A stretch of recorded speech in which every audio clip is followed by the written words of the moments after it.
It is just hours before the Makueni by-election, and that is our developing story this afternoon.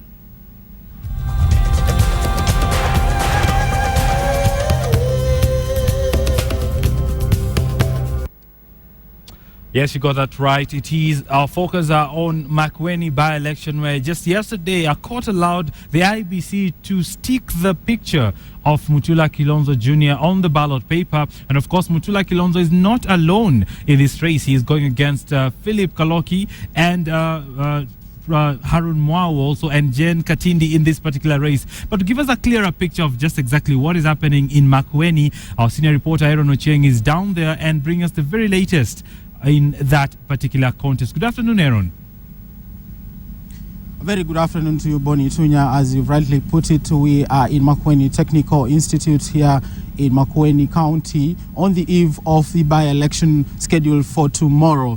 Of course, today is not a campaign day, and all the candidates are not on the campaign trail because that is the rule, awaiting tomorrow's by-election. Of course, yesterday there was a bit of unrest here with people of Makueni expressing discontent with the IEBC because of the developing story that was happening in Nairobi. Of course, we know the court allowed the name of Mutula Kilonzo Jr. to be on the ballot, but it has been hectic for other candidates apart from Mutula Kilonzo Jr. Of course, other candidates finding it hard to campaign in particular parts of Makueni County. But IEBC, I will be speaking with the commissioner right now. They've already clarified that everything on the ground is running as scheduled. With me right here is Commissioner Abdullahi Sharawe, who is the commissioner of the IEBC, representing IEBC right here. He will be giving us a view. Yesterday, chaos that happened in parts of Makueni, people expressing discontent, saying that if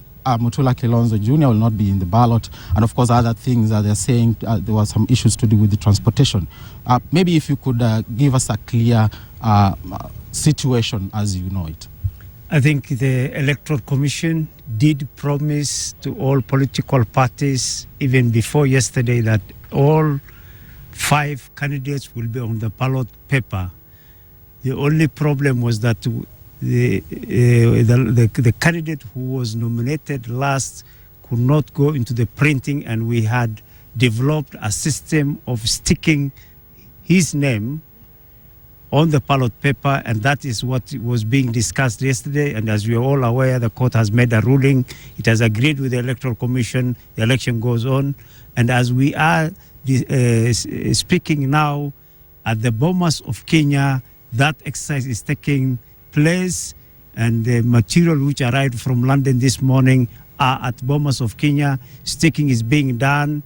The last time I talked to Bomas of Kenya, the 2 Kibwezi constituencies, West and East, ballot papers was being stitched. And we want to assure everybody that all 5 candidates will be on the ballot paper.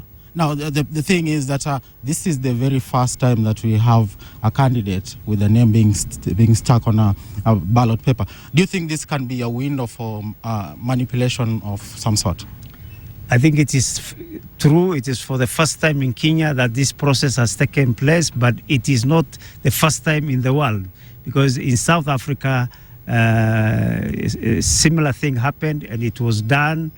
It is not a first option, but when the options are limited, then we must make sure that we do this, because the Constitution clearly says this thing has to be done within 90 days, and the 90 days is ending tomorrow. If we don't take that option, then there will be no election, there will be no representation, and it will require a constitutional amendment, which we cannot guarantee. Therefore, that is why that has been done. Okay. Lastly, because we're running short of time, I've moved to different polling stations. I have not seen even one ballot box being delivered.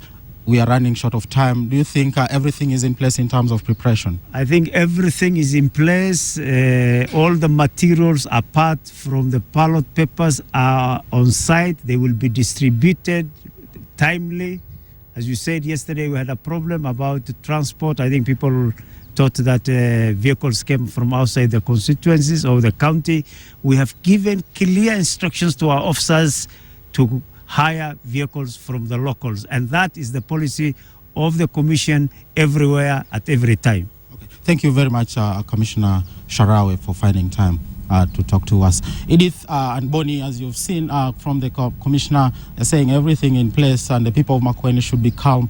All the 5 candidates' names will be on the ballot paper. We will be keeping you updated with everything that is happening here in Makueni. Back to you in the studio. Right, thanks, Aaron Ocheng. And of course, Aaron will be keeping up to date with the happenings in Makueni. But what else do we know coming from Makueni and matters election, Edith?